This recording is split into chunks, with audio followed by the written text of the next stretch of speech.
Matt will be joining us later, and I'm assuming Commissioner Shelton will as well. And I will read the disclaimer. Due to the increased threat of serious illness and loss of life by the rapid spread of COVID-19 virus, the chair of the West Jordan Planning Commission has determined that conducting this Planning Commission meeting at the City Hall or at another anchor location is likely to contribute to the spread of COVID-19 and would present a substantial risk to the health, safety, and welfare of the city's residents, participants, and observers. Therefore, pursuant to Utah Code 52-42074, the West Jordan Planning Commission hereby declares that the meetings of this public body will be held only electronically until further notice. This determination will expire in 30 days from the date of the chair of the Planning Commission signs the written determination. Thank you. And Mayor, welcome as well. And there's Commissioner Shelton. Perfect. All right. First item on the agenda is we should have review of the, oh yeah, we do. Appointment of one commissioner to serve on the General Plan Committee for 2021. Any comments, thoughts, suggestions? I think it's pretty clear that you'd like to do that. You've done a fantastic job, and there's a text amendment now in place, so let's do it. I might not have to agree with that. I think it might be like someone else's opportunity. If you don't want to do it, I'll do it, but. Have you done it before, Jay? No, I have not. Okay. It's interesting. It's slightly painful because there's a lot of people on the committee, but they're doing great work. So if you're, it's a committee with a lot of people. So they're doing great work though. The day they meet on is Thursdays. And I think the next meeting is the 20. They meet from 6:30 to 8. And the next meeting is the 28th. I think it's isn't it second and fourth Thursdays? Mm-hmm. Not this week, but next week. All right. And minutes from January 5th. Any comments, suggestions, edits? Okie doke. Public hearings. The first is the Town Center at Copper Rim. So just 1 second, Chair. Did we actually vote on then that appointment? Don't we do that in the meeting? Or, oh yeah, but I mean, you've kind of come to an agreement. I'm sorry, got ahead of myself. That's right. All right. All right. Town Center Copper Rim is Ray. I don't see. Oh, Ray's here. Yeah, I'm here. Can you hear me? We can hear you. Yay. I've been having some problems with my microphone lately, so here I am. Town Center at Copper Rim. This one is, it's about 35 acres of the Copper Rim development that's out on 7800 South. And let's see. And it's just right off the Mountain View corridor. I'll put myself on screen. But this, I think back in 2019, the city adopted what we call the it's interchange overlay zone. And so that was specifically applied to certain areas along the Mountain View corridor. And this is one of those areas. So again, it's just kind of on the northeast corner of the Mountain View corridor on 7800 South. So this is kind of a mixed use zone. The reason for the IOZ is that what it does is it's just to provide development opportunities for that, but it's basically a mixed use zone. And so what we're looking at tonight is actually applying the IOZ zone to what's already zoned a planned commercial plan or planned community zoning district. So we're just now adding the IOZ designation to that. You'll be looking at that, plus staff is recommending that the future land use map just be amended to mixed use, and I'll just show you what the current future land use map shows, but just to do the whole IOZ to a mixed use zoning district so that it kind of reflects that new zoning district. But so again, tonight you'll be looking at that master development plan. The applicant will be there and we'll kind of explain what they envision on the project. And then we'll walk you through that master development plan. Any questions or thoughts, concerns? I have a question on that 7800 South Road. Is there plans to upgrade that? It's already bad already for us out there, backup traffic, the roads getting holy and potholed and whatnot. And to add all this more development out there, what are the plans on developing 7800 South to handle everything? Yeah, I just might say the answer is yes, yes, and a yes. It's already frustrating as it is. I travel on that road every single day. So there you go. Okay. Thank you, Mayor, for the voice of authority there. Any other questions? I do, if I may. Please. So, and Larry may have to jump in on this one because I know he's mentioned it before. The last item in our agenda tonight is the cap and grade update. When I look at the proposal here, the multifamily residential definitely outnumbers the single family residential, so we're not holding to that number. In fact, we're making it more difficult now to achieve. What is the reasoning behind that? Well, the IOZ ordinance exempted this type of development from the cap and grade specifically because this is the type of development that the council wants to see around interchanges, more of a mixed use development. They were concerned with, I don't know if you remember when Think Storage came in, you probably don't, Ammon, but that's not the type of use they want to see around the interchanges. They wanted to see more mixed use development, more retail, more entertainment type things. And they have determined that this is the best way to get that type of development. So that's the reason it's exempted from the cap and grade. And it also goes back to the council's goals since I have been here, and Ray and Scott can probably verify this, that they want to, they're generally not opposed to multifamily. They just want to control the location it is at. And this is a good location for that type of use because it is on arterial streets and it is on an interchange to the future Mountain View corridor. And so that's my answer, but that's the reasons why it was exempted from the cap and grade. So. Okay, thank you. Anyone else? All right, let's move on to item number 4, the Clay Hollow B Lot 6. And Ray, you are up again. Yes, this is a pretty straightforward request. The Panda Express, which is the next item on the agenda, is going to locate on this lot.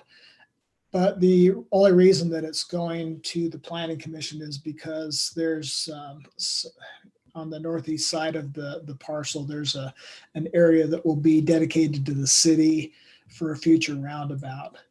And so the lot is already existing, but this actually is a dedication plat to dedicate that area for the roundabout to the city. So it's a pretty straightforward request. Where is that roundabout? Just looking at the map, is it right there on 5490? It's right on 5490, yep.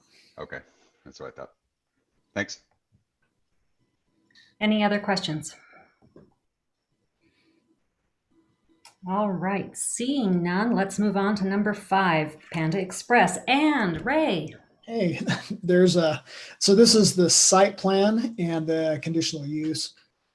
This is just a fast food restaurant that's located in that planned community zoning district. So it has to go through the conditional use process. It's primarily for the drive-through, but on this site, there's lots of room for, or stacking space for the drive-through. This is a pretty straightforward site plan. We really don't see any issues with it, but the applicant will be here to represent this item and just explain what's being proposed. So they'll probably talk about what the building looks like and how the site is laid out. Great, thank you. Any questions?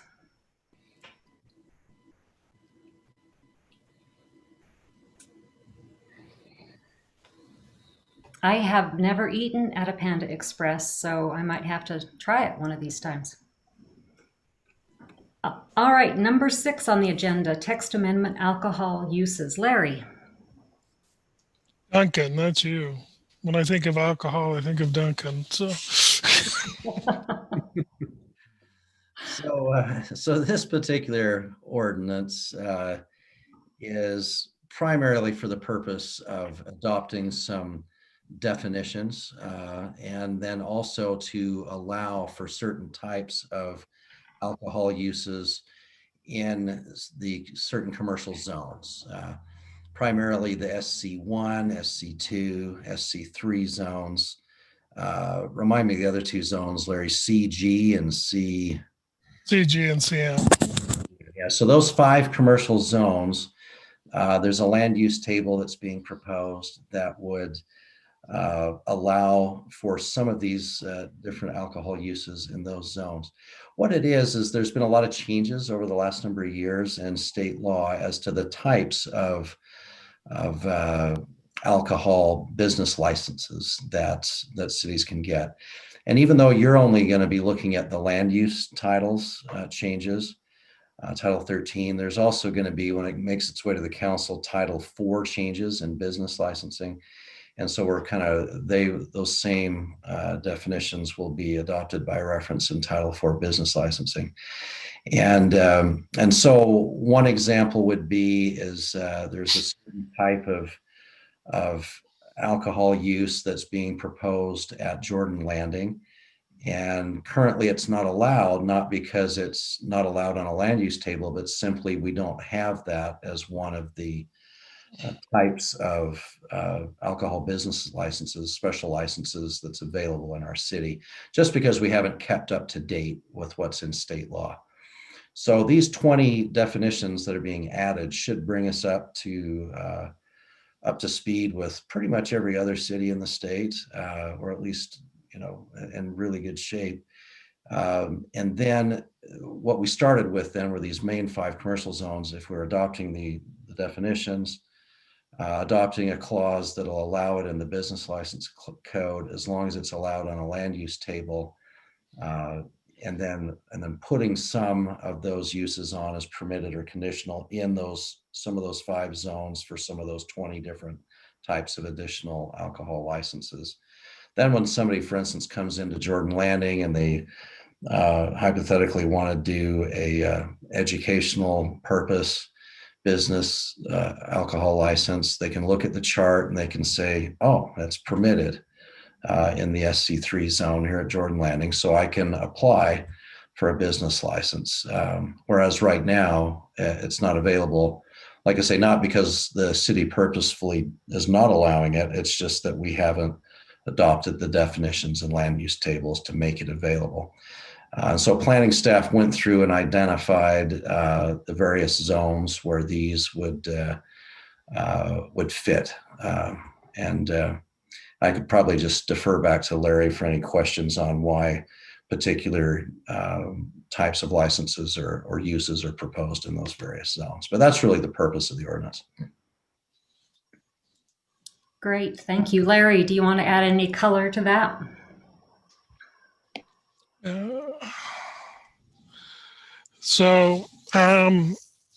No, when I assigned the different uses, I pretty much followed the pattern that had already been established in the commercial zones, being, making a conscious effort not to, because a lot of these alcohol uses are similar type uses. And so to make sure that there was nothing like reception centers going next to residential areas, because for whatever reason,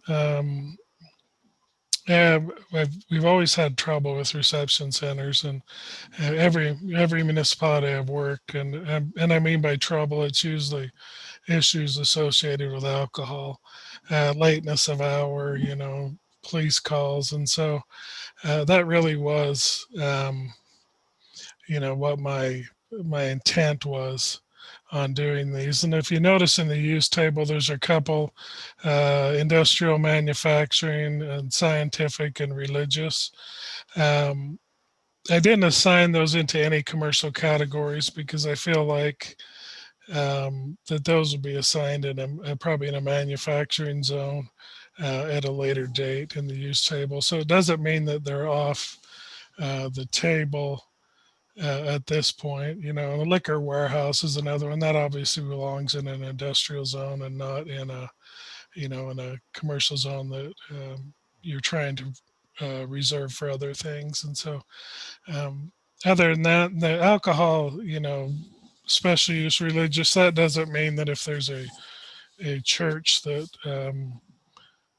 uses that in some type of ordinance or some type of right, that is not prohibited, because we can't by our Constitution do that anyway. And so that's really all I've got to add. I think Duncan's done really fine work. It's not an easy task keeping up with the legislature on alcohol a lot of times. And so the one interesting fact that that I had some questions about, and I was asked about this, is the Alcohol Beverage Package Agency. That's something new to the state of Utah, and so that really could be something like a grocery store. If they were to get a package agency license, then they potentially could start selling alcohol in a grocery store. Now, I don't know, there might be a lot of hoops to jump through at the state. I'm not saying that it can't happen, but I know there has been some pressure over the past few years for that. Now, it won't be like, I don't believe anyway, it'll be like what you see on display in Idaho or Colorado. It would certainly have to suit a different criteria from the state of Utah, but I think that they are at least listening to people, although cautiously, about how alcohol is distributed in the state of Utah. So I don't really have anything else with that. So Thank you. Any questions? I'm curious about the educational use in alcohol. So if I understand that one correctly, and maybe Larry knows more about it than I do, that's one where the primary purpose is a class, and the secondary or ancillary purpose of the location is to have some alcohol. And the one example I remember hearing is about like an art studio where people come and they primarily they're doing art, but maybe they have a glass of wine while they're A cooking class. or a cooking class. There's a little wine there or whatever. Yeah. and I think it actually, Duncan, goes as far as a wine tasting Wine tasting. Yeah. room.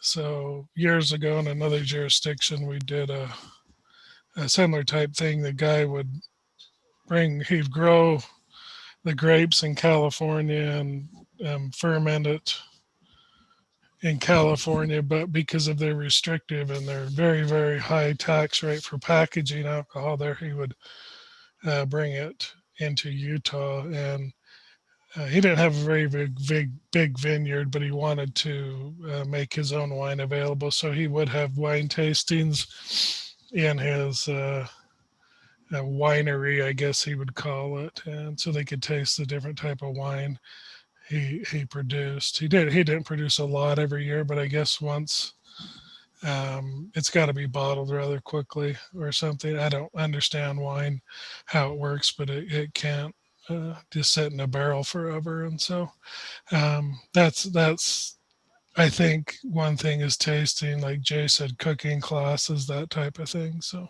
And we did work closely with business licensing staff as well on this. And one thing that I probably didn't explain very well was that the state law a lot of times allows for these different classes of licenses, but unless and until we have a city license, then they can't have it. You know, a lot of the state licenses require that the city also give its local license. And if we're going to have a license, then we need to have the land use chart to determine which locations we can give the licenses in. So that's kind of the operative how we got to this point.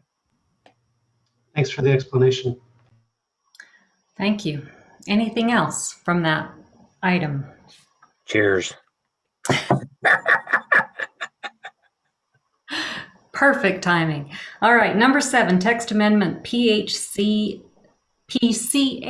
zone. Larry. Scott. I think Scott's going to talk about this tonight, Trish. Scott. Yeah, thanks, Larry. And depending on what your questions are upstairs, whether it's me or Larry or Duncan, this ties directly to the Wood Ranch master plan that we've been working on for quite some time.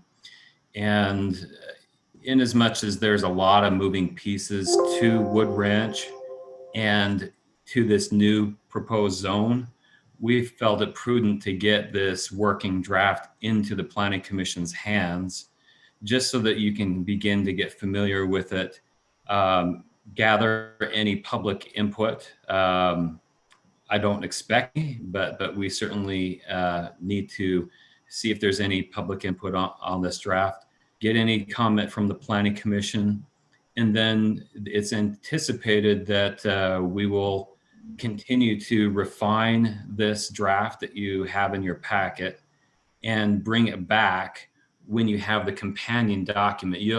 As you've read through this proposed ordinance, there's a lot of reference to an MDA, Master Development Agreement. And so sometimes it's hard to say, yeah, I'm comfortable with this if you don't have its companion document. And so we're working on that MDA right now. We're getting close, but we felt it would be good to start to familiarize the Planning Commission with the first step, which is this PCH. And so tonight you may have a lot of questions, you may not have any, but we at least wanted to give you that opportunity. And so that's what we're asking from the commission tonight. And I'd recommend we maybe hold off any questions now so we can get to the training if that's possible. Oh, yes, absolutely. Okay.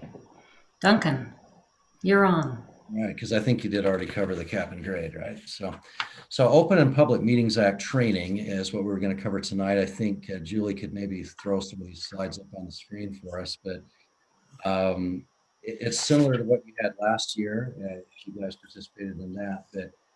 But basically, the history of open meetings goes back to England and certain other European nations. And early on in our constitutional system, we've had a legal doctrine called procedural due process.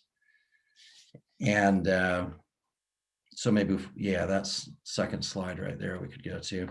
And procedural due process really is just a fancy term for like what it says there, just the notice and opportunity to be heard, right?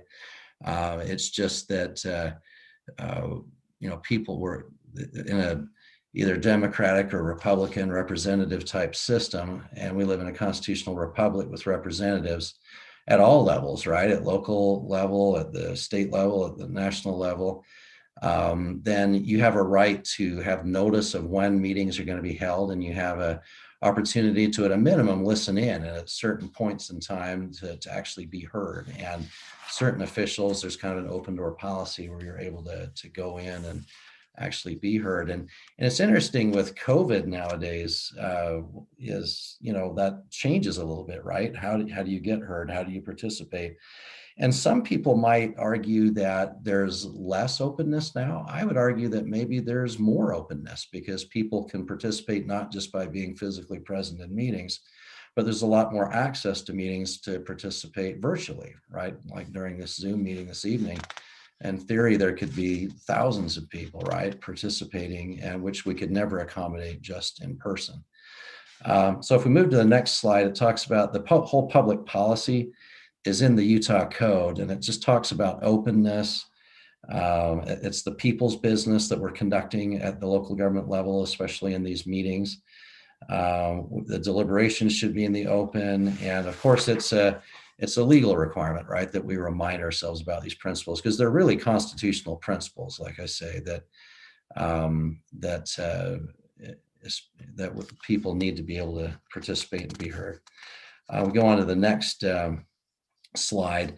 This one just talks about the main 5 points about the Open and Public Meetings Act in state law. First one is the meetings themselves. And so we'll go to the next slide and start talking about that. We talk a lot about what is a meeting. And like it says there, it's just any time a public body meets with a quorum present, right? And so for you guys as a planning commission, quorum is 4. And as long as at least 4 of you are meeting and it's a noticed up meeting, that's a meeting, right? I've only seen it happen occasionally where there was no quorum and there was no meeting and everybody went home. I remember a planning commission meeting in another city. We just needed one more person, but without that one person, extra person, we couldn't have a meeting. And so meetings can include workshops, executive sessions, all kinds of things, but anytime you're meeting and conducting business, obviously it includes the joint meetings you have with the council, but it's not when just a couple of you happen to run into each other. But obviously we want to play it safe and not discuss items that are on an agenda outside of an open meeting. So we can go on to the next slide. A public body includes obviously the council, the planning commission, or any other group where you've got that's created by statute or ordinance. It's got 2 or more members and they make decisions, right? Then they're also a public body. So then we get into public notice, and this one is, your agendas, right? And at least 24 hours in advance, we have to say the date and time and place and the specific nature of the topic. So if people are interested, they can show up. The next slide talks about how, and this rule is a little bit outdated to a certain degree, that regular council meetings must be held at City Hall, but obviously not all the council members have to be there. Most recently, 4 out of the 7 council members are there. In theory, we've had meetings where only one has been there. But generally, outside of a situation like COVID, right, typically our regular council meetings are there. And all the topics on an agenda have to be reasonably specific, right? They shouldn't be vague. They should be clearly tell people what they're about. We can't take action on an item if it's not specifically on the agenda, right? And the presiding officer can allow someone to speak, even though it's not a regular public comment period, according to your rules. So then minutes and records, of course, we always want to keep good minutes and recordings. The official record is the minutes, although we still obviously keep recordings as well, right? But the official legal record is the minutes, and that's why it's so important that we have great minutes. Julie does a great job. You guys proofread to make sure. And those are the types of things that have to be in the minutes, right? That you know. So if we go on to the next slide, we want to keep the recording in an unedited form, right? So it's the complete recording. We don't redact or take any part out. And then we always we create the written minutes. Usually we have them right at the very next meeting. You guys vote on and approve them so that they're available to the public and they're approved right away. The next thing is closed meetings. Rarely applies to you guys, applies more to the council. And they can only hold it for certain specific reasons. You have to have a 2/3 vote to do it. You can go on to the next slide. You have to have the reason for going into the meeting. There's only certain reasons you can go into a closed meeting discussing personnel, imminent litigation, real estate transactions, that kind of thing. And then the next slide talks about how you usually have sealed minutes of the closed meeting or an affidavit. And like I say, the next slide, it talks about you can only have for one of those specific purposes a closed meeting. Generally, like I say, as a planning commission, you never have one. And that's it pretty much, unless you guys have any questions. Oh, you can look through the enforcement there. I guess that's probably the last slide. There is court action, but it's generally not for money damages. It's mainly just to make the city do something if they're not doing it, or interpret the law, those kinds of things. But that's pretty much it, unless you had any questions. I have one if we have time. Sure. When we give public notice, how is that done? Like, is it on the website and a newspaper, or just the website? How is that now done nowadays? We always do the city's website and the state's website. There's a couple locations like the front door of the building we posted on. Those are the main ways that we post. So no longer necessary to post it in the newspaper? We generally, oh yeah, and we do give it to the newspaper as well. It's not required that the newspaper publish it necessarily, but we give it to the newspaper as well. That's right. Thank you. Thank you, Duncan. That was like record time, man, whipping through those slides. Oh, and I should probably add one thing. As I was talking about agendas in general, noticing obviously if there's certain types of public hearings, there are other requirements too that come into play as far as noticing. Excellent. All right, let's move into our main meeting. Julie, do we have to do anything special to start that meeting, or it just flows seamlessly? You need to read the statement again. Oh, the meeting. yes. Yeah. Okay. All right. We have all of our planning commissioners here. Let's begin our planning commission meeting for January 19th, 2021. Due to the increased threat of serious illness and loss of life by the rapid spread of the COVID-19 virus, the chair of the West Jordan Planning Commission has determined that conducting this planning commission meeting at the City Hall or at another anchor location is likely to contribute to the spread of COVID-19 and would present a substantial risk to the health, safety, and welfare of the city's residents, participants, and observers. Therefore, pursuant to Utah Code 52-4-2074, the West Jordan Planning Commission hereby declares that the meeting of this public body will be held only electronically until further notice. This determination will expire in 30 days from the date of the chair of the Planning Commission signs the written determination. All right, first item on our agenda is, the first one is appointment of one commissioner to serve on the General Plan Committee for 2021. Do we have a nomination? Thompson? I'd like to nominate Trish Hatch. Pamela, I didn't hear who you nominated. Who did you I nominate? said I nominate Jay Thompson. Jay Thomas. Thomas, sorry. Okay, Sorry. Close enough. Jay. get the glasses out. I'll second the Jay Thomas nomination to the General Plan Committee. Thank you. All those in favor? Aye. Aye. Aye. Any opposed? All right, Jay, you are on the General Plan Committee for 2021. Next Thank you. business item.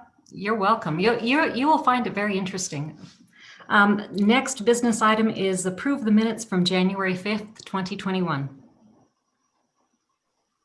So moved to approve those minutes. Second. Wonderful. All those in favor? Aye. Aye. Any opposed? I was late. Just want to make sure I was an aye. Got it. Thank you. Those are approved. All right, we will move into the next item on the agenda, our public hearing, first public hearing, Town Center at Copper Rim, 7800 South Copper Rim Drive, amend the future land use map from community commercial and medium density residential to mixed use, and rezone of approximately 35.66 acres from PC zone to PCIOZ, Planned Community Interchange Overlay Zone, including the Master Development Plan and Master Development Agreement. And do we have Colin Wright here for CW Land? Or is this just with you, Ray? Now, I understood that Colin Wright was going to be joining us. Oh, there he is. All right. Now, can I unmute? Oh, there he is. Go ahead, Colin. Welcome. I'm here. Thank you. Thanks for having me. I think Ray going first is probably appropriate, and I'm happy to give comments after that or answer any questions. Why not, to keep with the formality of our meeting, Colin, we'll ask you to go first and then have Ray fill in at the end. That sounds great. I don't know, you can't see me, is that correct? I'm just audible? Correct. That sounds great. Okay, so Colin Wright, I started working on this parcel back in about 2005. In 2000, just giving you kind of a quick background, 2017, we went through a formal design charrette process with the city of West Jordan. We had invited all the departments. We met there at the fire station, and we invited input from planning, zoning, fire department, building department, and we kind of came up with what is today Copper Rim. And that development agreement, I believe, was approved in 2017.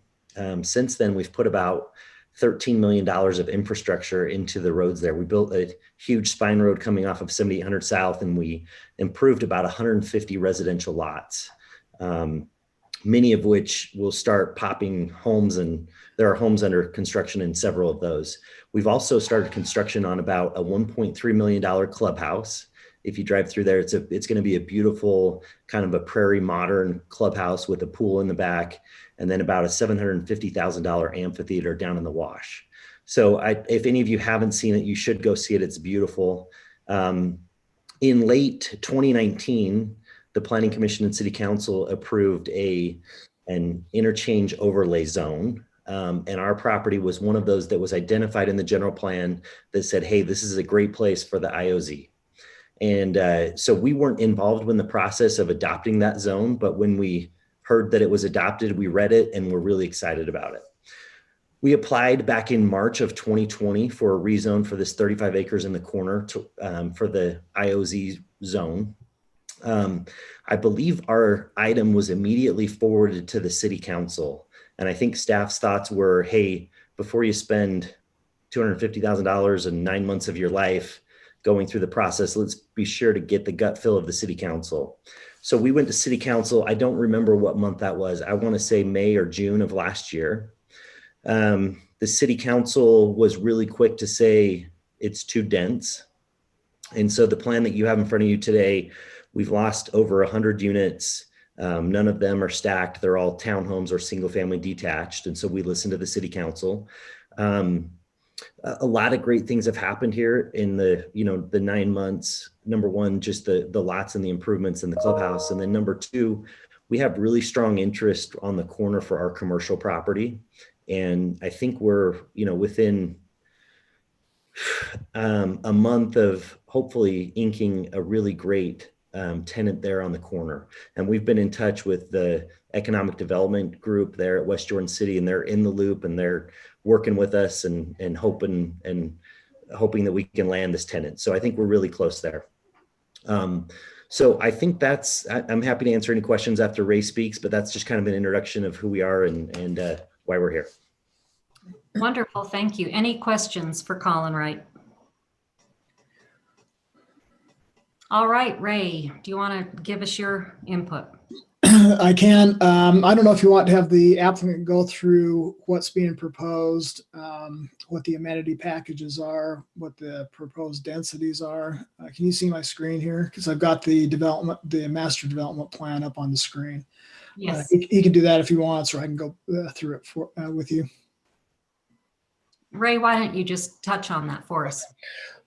So what you're looking at here is part of the master development plan. And the property that we're talking about, this is all the Copper Rim that's in kind of the pink color. And then the property that we're talking about is about 35 acres. That's just down here on the northeast corner of 7800 South and the Mountain View corridor. So it's the area that's here in the blue. There's a water tank that's city owned that's right here. So on the plans, you'll see a little area that's kind of carved out from that. The main access to the site is right here, just off of Copper Rim Drive. There's a roundabout here, but this will all be basically kind of a mix of single family and townhomes. That clubhouse will be here in the Copper Rim development, but not in this piece in the IOZ.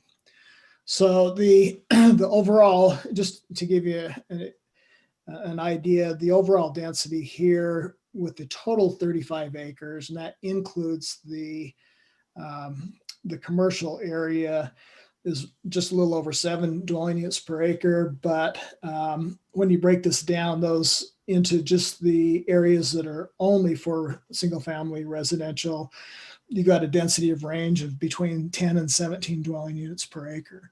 And that's kind of a mix of single family residential and townhomes. And I'll go through some of those because I've got those on here. This is the site plan that shows the general layout of what's proposed here. So the areas that are in the orange, and that's just here along the north side of the property, is what they call the cottage lots. Those are the largest of the lots.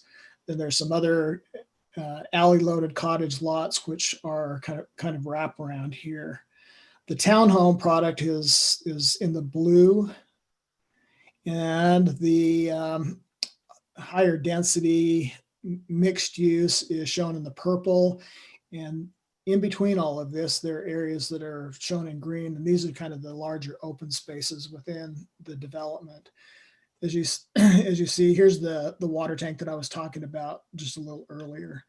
This is going to be their signature amenity, and all the commercial development is here along the south side of the property. But as you'll notice, there's kind of a transition in density between the commercial area and the property to the north. So it transitioned to a little lower density as the further north that you go. These are just kind of the breakdown of the densities depending on the type of housing product that is being proposed. This is the site plan that just shows the general layout of the property. I think this whole master development plan was included in your packets. This is the phasing, and the way they've got it structured right now is to work with the commercial area first. And in the master development plan, they show just kind of a variety of different configurations for that commercial property. So these are samples, but not necessarily how the commercial area will develop in the future. So it starts here with the commercial, and then it extends to the residential, which is up here next to this residential. Phase 3 is in the final phase is in the blue with the mixed use in the townhome product. It's just utilities. I'm just going to quickly scroll through these. These are just the different options. I think they provided us with 5 different options: a grocery option, big box. My scroller is not scrolling very well, so bear with me. And then we've got a listing of the development standards. We've gone through those things, and again, this is in your packet, so if you need to take a closer look at it, it's there. But it talks about the minimum lot widths, lot sizes for each one of the different types of units.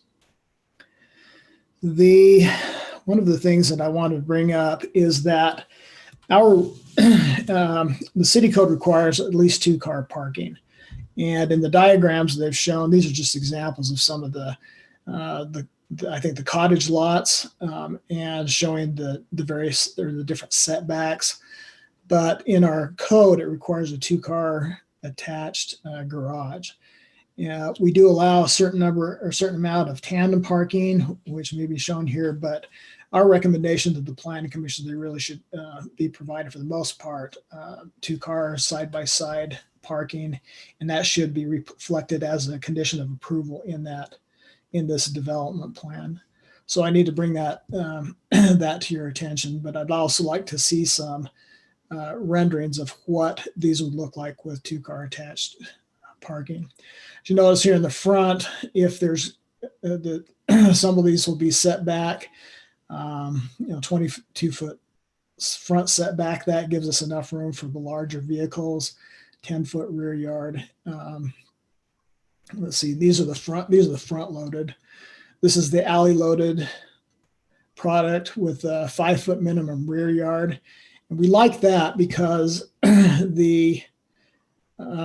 because on the 5-foot, we like to either have enough room between the alley here in the back and the garage to either park the car or have that setback small enough to discourage parking. And we think 5 feet is good and it discourages parking in that alley. These are the townhome lots. And this is just a slide that shows the proposed amenities. And if you'll notice, it took me a little bit, but they're all color coded, just kind of showing you examples or examples of what they might look like.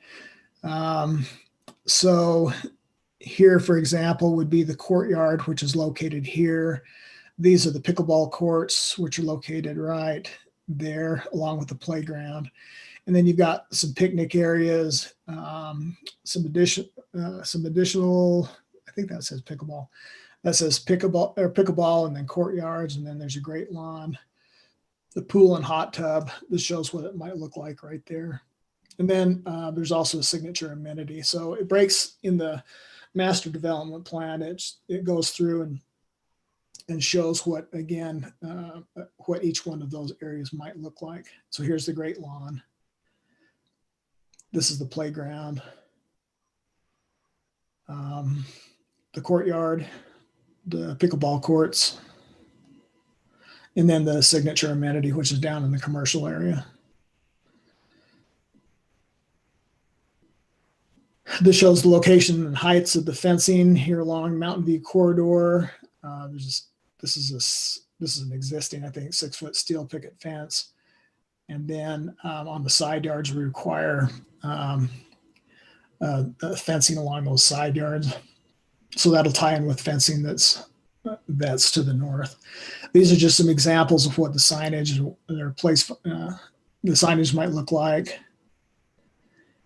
I think that's pretty much it. This is just showing the road connections and how you'll access the facility. This is Copper Rim Drive, 7800 South is right here on the bottom of the picture. And it'll be accessed through several different driveways. So I'm sorry, this is 78th on this side, so I'm all backwards. So there are a number of connections to the Copper Rim Drive, and there's plenty of available access to that street. Just some examples of what the streetscapes would look like.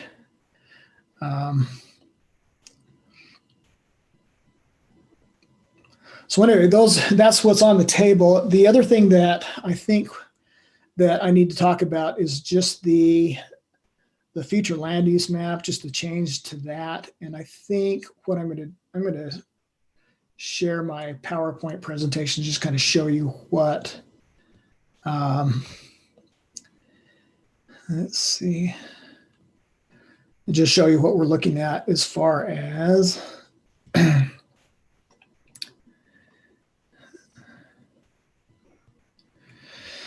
okay, can you all see that? We can. All right. Let me just go down to this slide. So this is what the future land use map looks like, and this was done when Copper Rim was initially rezoned.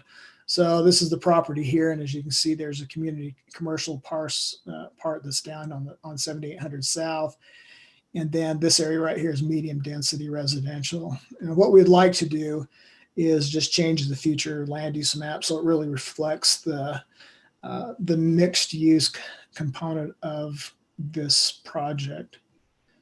So with that, I'd just like to open up to or ask if you have any questions on what we talked about. I have one, Ray, really quick. In the staff report, on the first page, it mentions the master development plan and development agreement for Copper Rim with conditions, with approval conditions as described. The only thing I'm seeing in here as far as conditions of approval are the 2-car parking. Is there anything else? I'm not seeing any other conditions of approval. Am I missing something, or are they just not in here? That was my biggest concern from from staff, was just that 2-car parking be addressed. Okay. So that, like I said, so that's why I just added that. Okay. Thank you. If I can just address that really quick, the rendering that you saw was from our old previous drawing with some higher density. Every home and townhome here will have an attached 2-car front load garage. So we're fine with that condition. That's part of our current plan. Thank you for that clarification. Any other questions? I've got a couple of questions, and I'm not trying to change anything on the parking, especially since Colin just said that they're fine with moving forward with that. But where we're rolling out this brand new overlay, why would we be so stuck on forcing a 2-car garage instead of exploring the opportunity to see if something different would look appropriate in this situation? That's my first question. My second one, and because I wasn't here for the pre-meeting, maybe this was addressed. And commission. Yeah.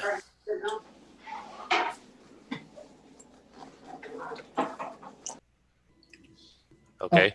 My second question, Ray, then if you could just answer it for me, is why wouldn't we, I mean, we're going to rezone this all mixed use. Why are we only doing 35 acres as ILZ as opposed to the whole project? It seems to me that we're going to get, similar, but not exactly the same kind of type of product in both zones if we don't have the overlay over the whole entire thing.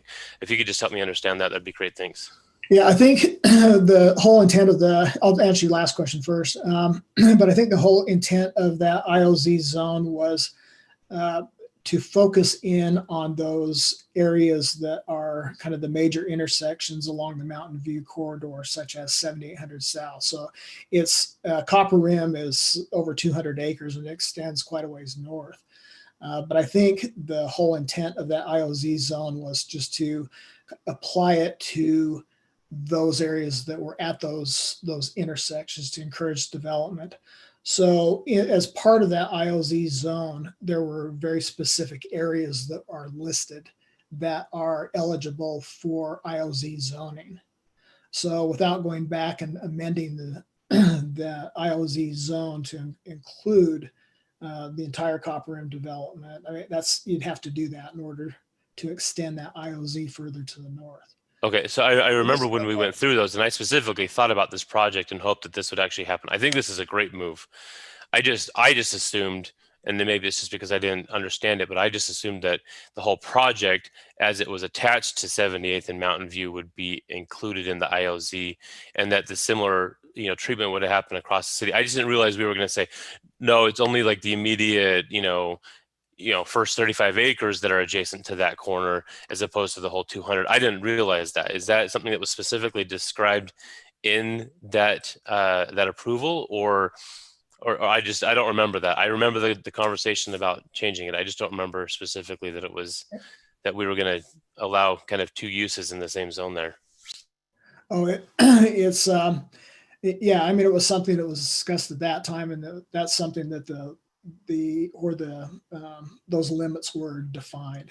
And so this kind of makes logical sense, where the cutoff is on the north side of that, because there's the lower density residential uses here and townhomes. So this is really kind of, it's more residential. It's not so much mixed use and the higher densities that you'd normally see around mixed use projects. So I think we're okay with just leaving this as it is. And then you had another question about the parking. Correct. Sorry, what was your question again? Sorry. I was just curious why we wouldn't explore the idea of letting them use one-car garages on those larger cottage lots if that was something that was requested. I mean, Colin said it's fine, so I'm not pushing for it. It just seems like we've got an opportunity to kind of build something along the way. I thought maybe it was something we could have explored. Is it something we looked at? I mean, I don't understand the logistics of 2-car versus 1-car garages. I'm not an engineer, but just a thought. Yeah, the thing is that the current zone or the current parking requirements is for a 2-car attached garage, and so it's pretty set that way. The other problem with tandem parking, I mean, it's still 2-car, but you're always moving 1 car out to get the second car out, and then those garages fill up pretty fast with stuff, and then it tends to spill over onto the streets.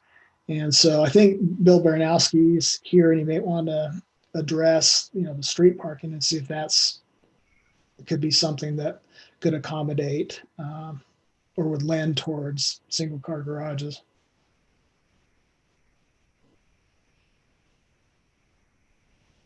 Bill, are you on our call today? I'm here. Any comment on Ray's comment on the 1-car versus 2-car garages?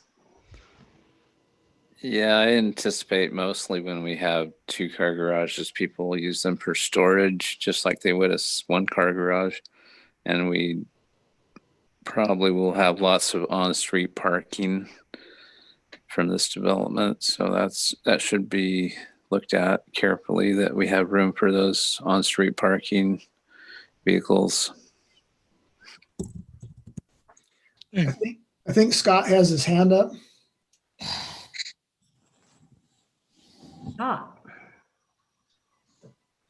Thank you. Sorry, I don't want to derail the conversation, but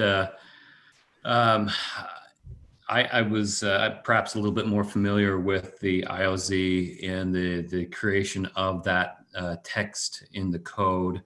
And so I just wanted to answer Commissioner Quinney's question about why this specific area that you can see on your screen, and the council specifically earmarked or allocated potential area that you could go. And this matches, in fact, I was pulling up and if you have it available, 13-6K-2, there's a map that has all of the areas where the council felt would be appropriate for the potential allocation or application of the IOZ. It's not to say that those areas shown on that map automatically have the IOZ. The developers would have to meet the other metrics in that code and go through the process that CW Land is going through right now in order to get actual entitlement of the IOZ. But you can see on that map, letter D is pretty close to the shape that you see on Ray's slide.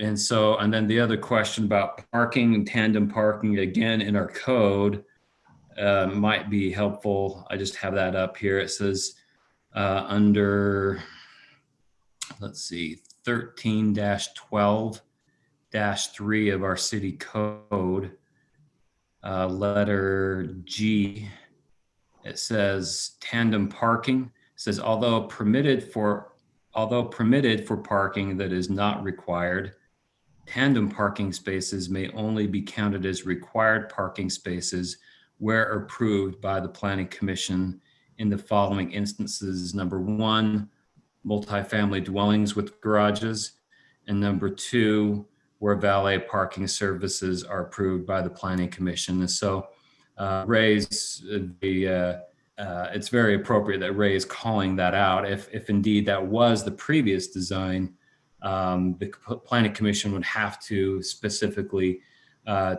reference that part of the code to allow for tandem parking as required parking.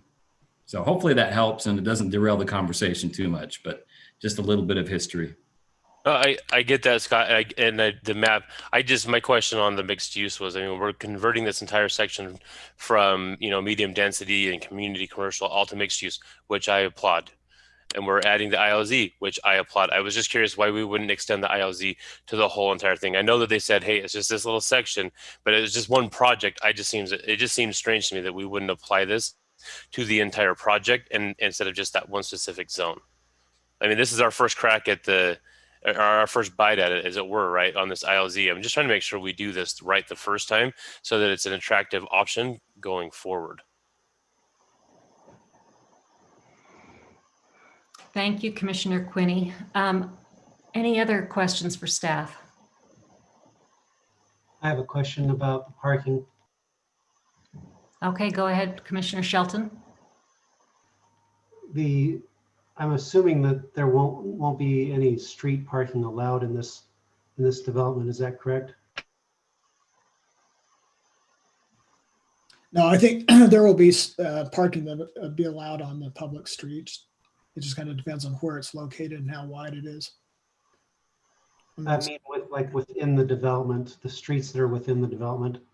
I'm making the assumption. Could you clarify that for me? Here, for example, the streets would be wide enough to do parking on.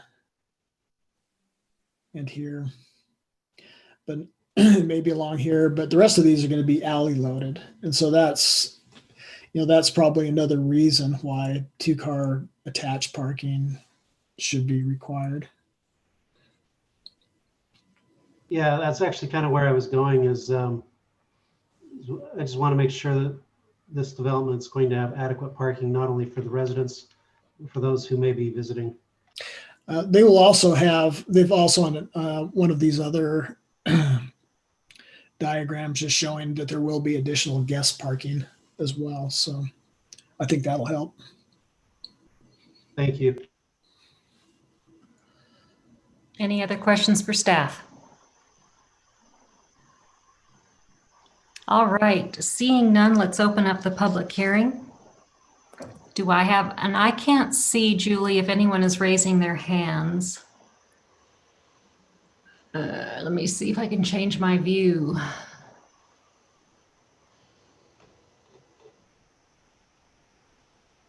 Okay, do we have anyone from the public here that would like to raise their hand? Like to comment? I see that there's a hand symbol, but I can't see who it is. Hold on. Okay, it's Brian Yout. Oh, there he is. Brian, go ahead, Hi. please. It's pronounced Utes, by the way, like the Utah Utes. And Brian, if I could just please have you state your address as well for the record. It's 3951 Watkins Way, West Jordan, 84084. Wonderful. Thank you, Brian. And I'm here too, his wife, Jamie Utes. Great. You have 3 minutes.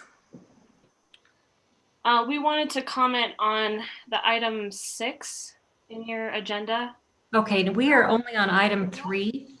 So I hate to keep you waiting until we get to item 6. Oh, okay. But we're on item 3 at the moment. So feel free to hang on if you like. If Sorry not, about that. Oh, that's okay. No worries. You can come back when we get to item 6. Okay. Thank you. You're welcome. Any other public hearing comments on item 3?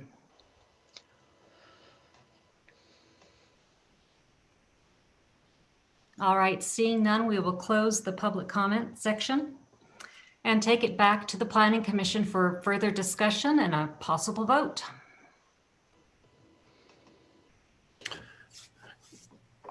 Chair, I have just one quick question.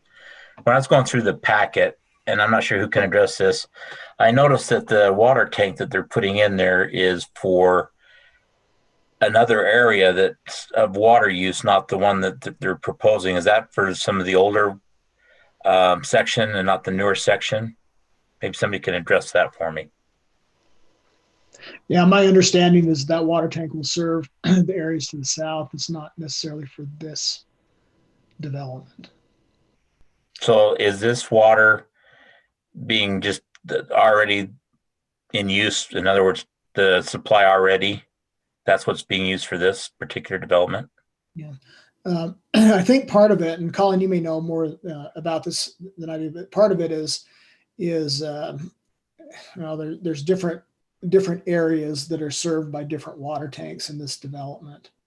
Yeah, as crazy as it is, this water tank, the city didn't require, it wasn't like a condemnation, but I believe as part of the development agreement back 3 years ago, they said, hey, this site has the perfect elevation exactly where we need a water tank for a different area.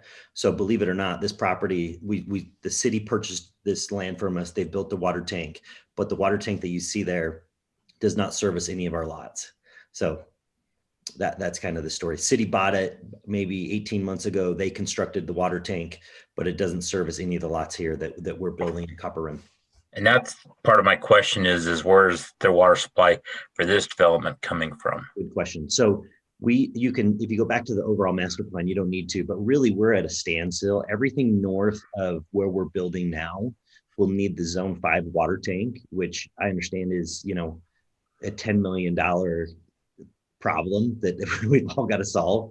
So really everything here, I don't remember exactly which zone it is, but there is plenty of water and that's been confirmed by the city.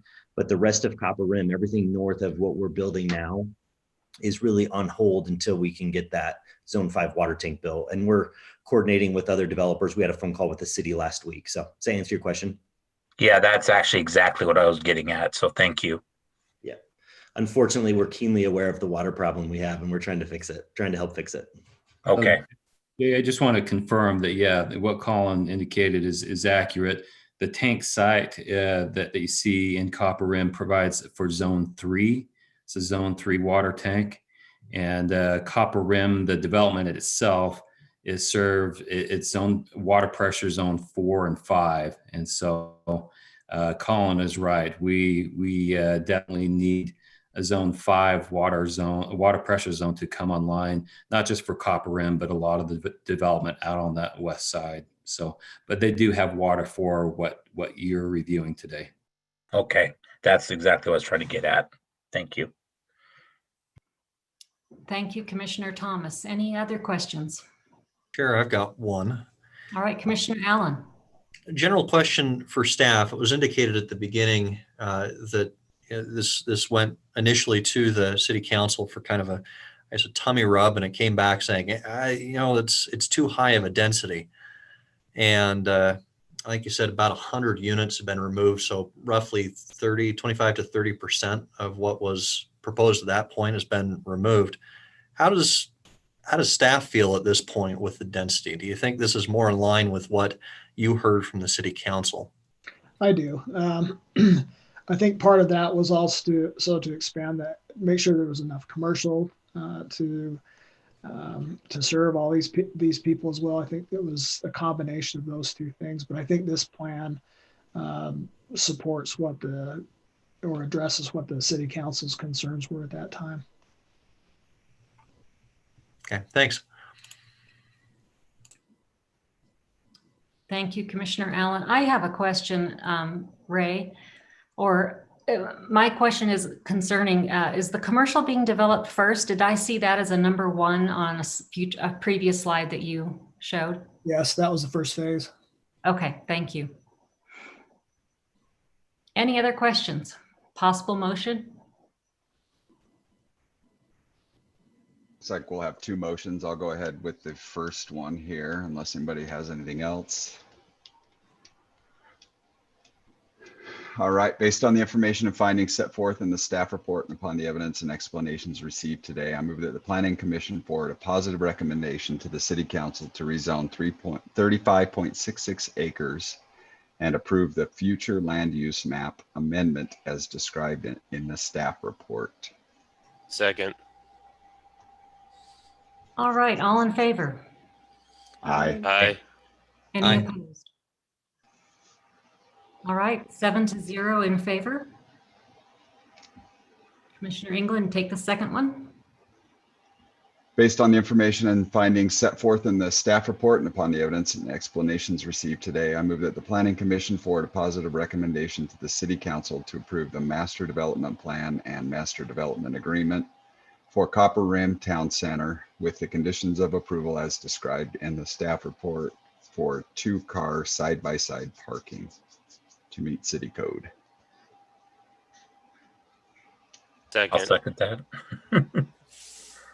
Thank you, Commissioner England and Commissioner Quinney, and Commissioner Thomas. We'll put you in there too.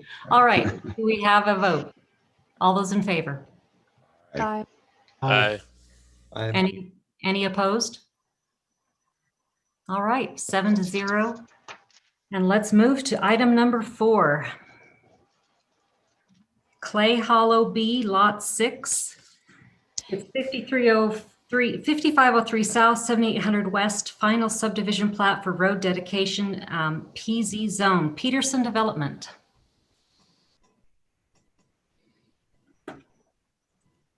Is the applicant here? I'm looking. In the wings. I don't see the applicant. Okay, I could just take this one. All right, thank you, Ray. I unmuted Kaylin. Oh, there's I'm Kaylin. here. Okay, great. Thanks, Kaylin. Sorry about that.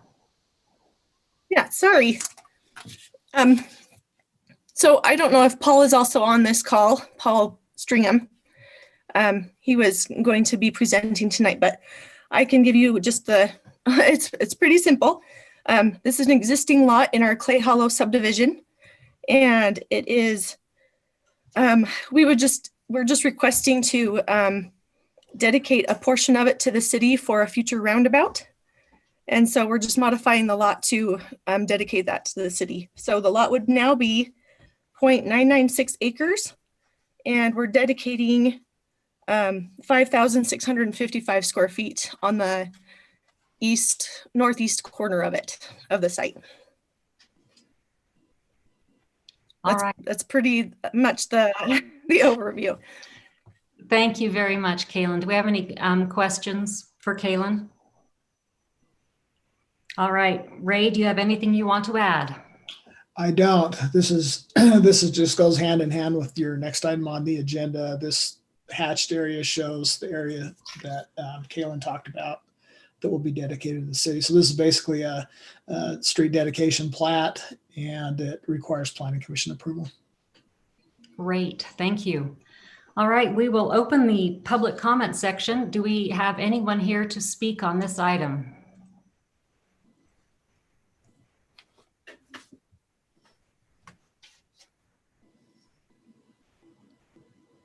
Doesn't look like we do.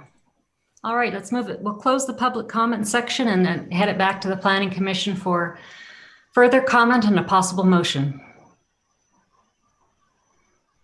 Here, I got one quick question. And this is more about the roundabout they're anticipating in the future.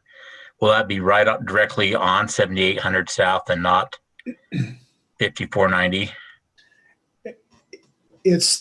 I can answer that. The roundabout at some point in the future will come in like right here. Whoops, it'll miss that building. So it does involve a little piece of 5490 north of 7800 South, but the rest of it comes in like this. Now I thought, and this is just way back to my memory, so take it for whatever that's worth, that on these large routes and stuff that we were not going to put any more roundabouts on that. I can answer that question. That's really astute. You're absolutely right, Commissioner. The council made a motion that on arterial roads like 700 South, that it required special or specific council approval, and the council actually has approved this location, and that's why we're moving ahead with this dedication. So there's this roundabout at 5490, and then Nate or Bill can chime in. There is another one that the council approved further to the west on 7800 South that has yet to be built. But if you were to see a zoomed out version as we zoom out from this area, the reason why the council was okay with the roundabout at this location is that it it completes the commercial ring road basically in this area. And if you look at that ring road, it has roundabouts dotted on these strategic intersections. And so anyway, that's a long way to say, yes, you're right that they did pass some direction or give the staff some direction, but they have specifically approved this location for a roundabout. Okay, thank you. Thank you, Scott, and thank you, Commissioner Thomas. Any other questions or motion?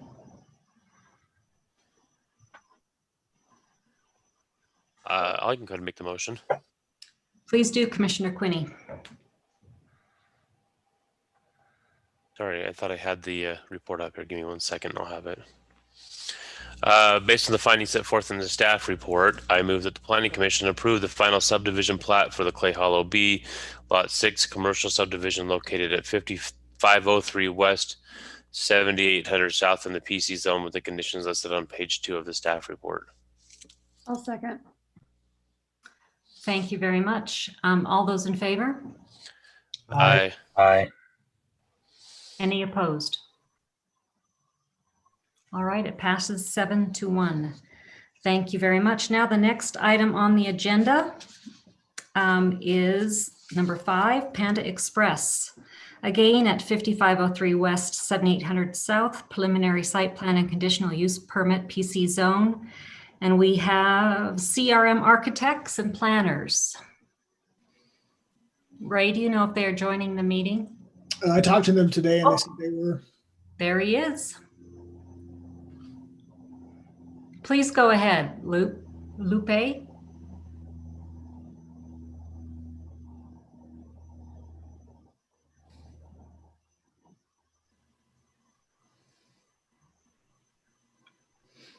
Are you there?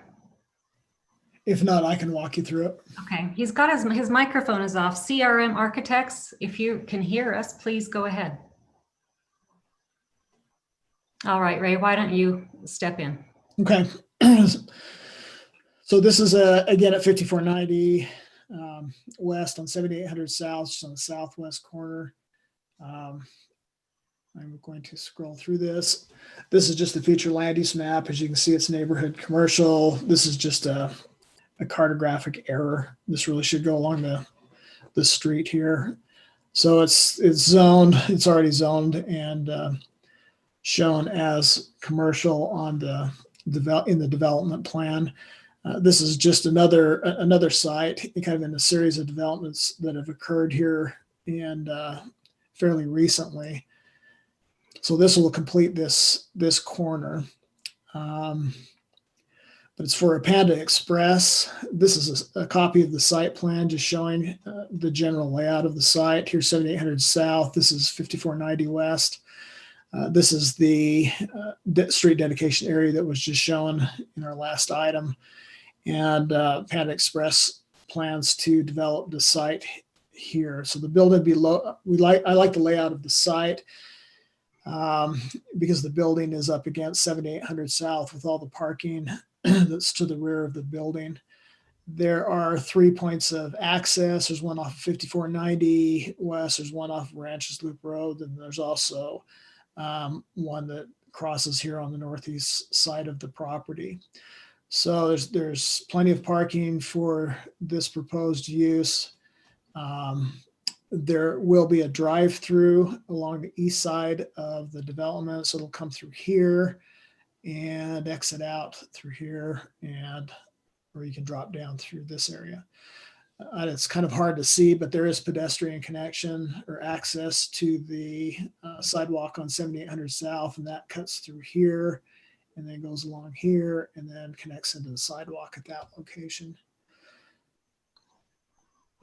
These are the building elevations. As you can see, there's a number of different materials that'll be used on the building. I think it's quite attractive. Let's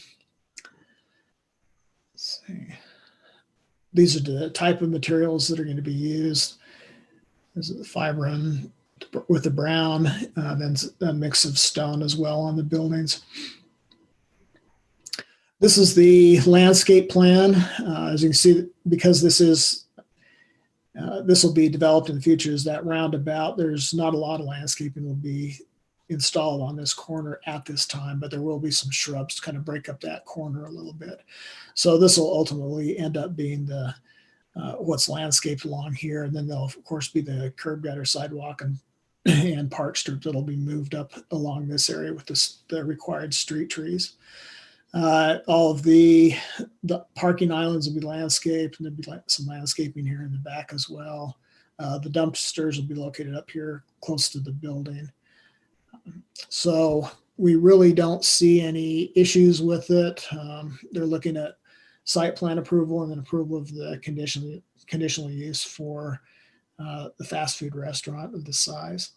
So our recommendation is for approval, just subject to those conditions that are listed in that staff report. Great, thank you, Ray. Any questions for staff?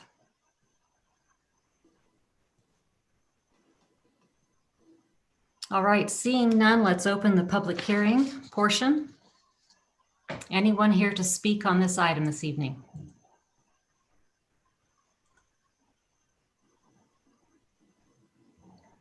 Mr. Sandoval or Ms. Sandoval, do you have any comment that you would like to make if you're able to in what Ray suggested? Okay.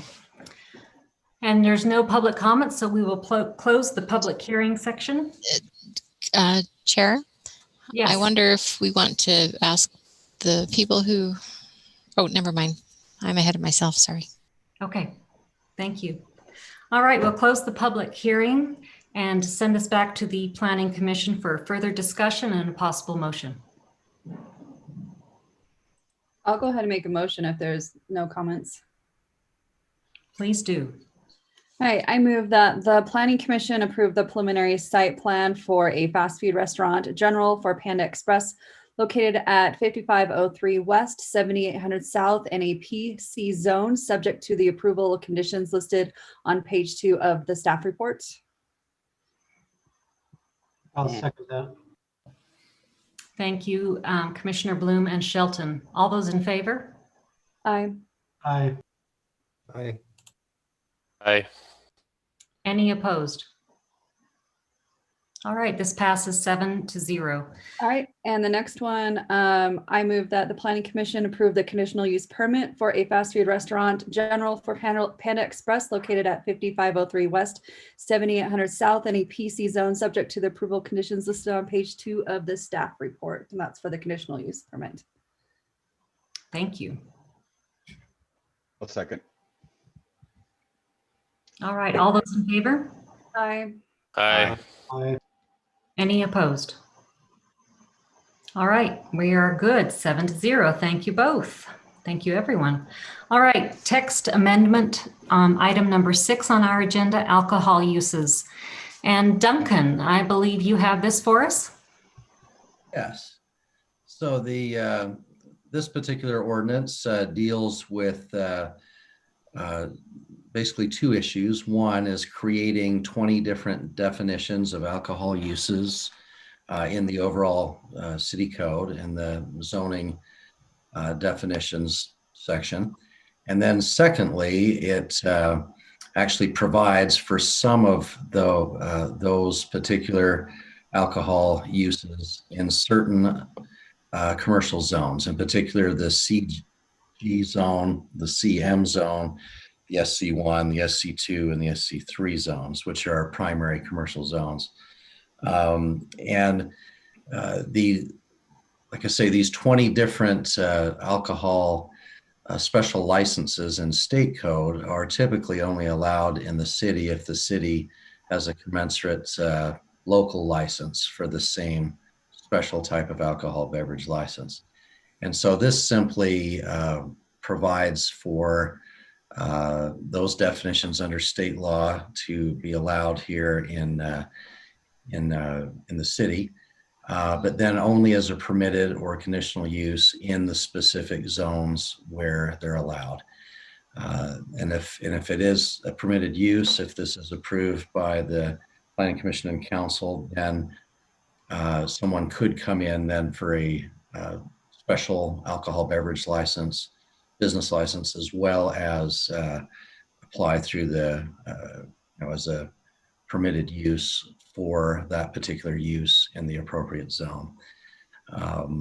But that's basically the gist of the ordinance. But when it works its way to the council, then there'll also be an element added in of business licensing that kind of matches up with this, but where Title IV is not a land use title, that's not anything that you need to look at here as a planning commission. But just so you know, that one additional section that's being added in Title IV, like I say, basically makes it possible for a special business license to be applied for as long as it's allowed by state law and it's allowed by the land use table as a permitted or conditional use.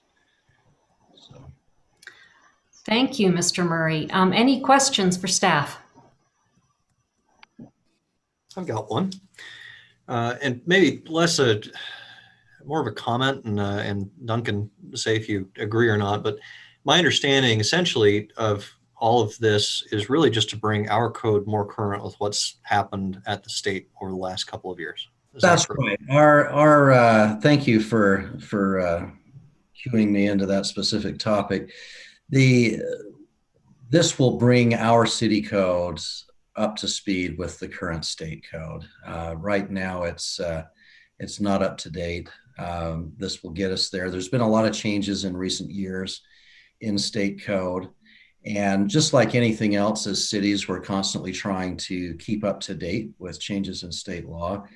We've just made our way to this point at this time for these alcohol beverage business licenses. So it's not necessarily that the city is pushing any particular type of use. We're just trying to allow the types of uses that are allowed by state law so that our city code is not an impediment to what is otherwise allowed by state law.